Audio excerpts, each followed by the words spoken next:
AEKarentzat egun pozgarria da, eta pozgarria eta era berean harro gaude gaur Iruñan areto polit honetan hitzarmen hau sinatu dugulako.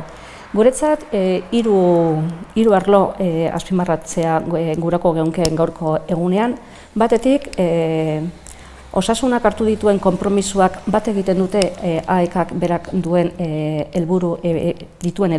helburuekin, hau da hizkuntzen arteko berdintasuna, hizkuntza erabiltzea egunero normaltasun osoz, eta gainera bazkideei eta herritarrei hizkuntza euskaraz aritzeko aukera hori ematea.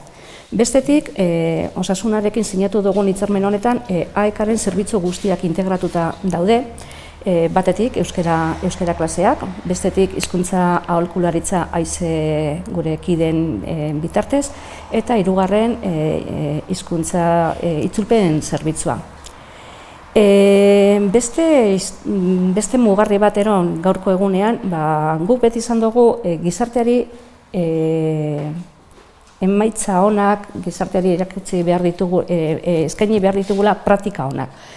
Eta praktika onak eragina duten, gizartean eragina duten eragileekin, eta osasunak hemendik 2 urtera 100 urte bete behar ditu. Beraz, horren nahi du esatea, osasuna txertatuta dagoela Nafarroan eta Iruñean, eta uste dugu osasunak hartu duen konpromiso honekin hizkuntzaren euskararen normalizazioan mugarria izango dela, eredu on bat emango duela, eta guretzat hori oso importantea da. Horregatik guztiagatik, AEKaren izenean zorionak eta eskerrik asko, eta gora osasuna.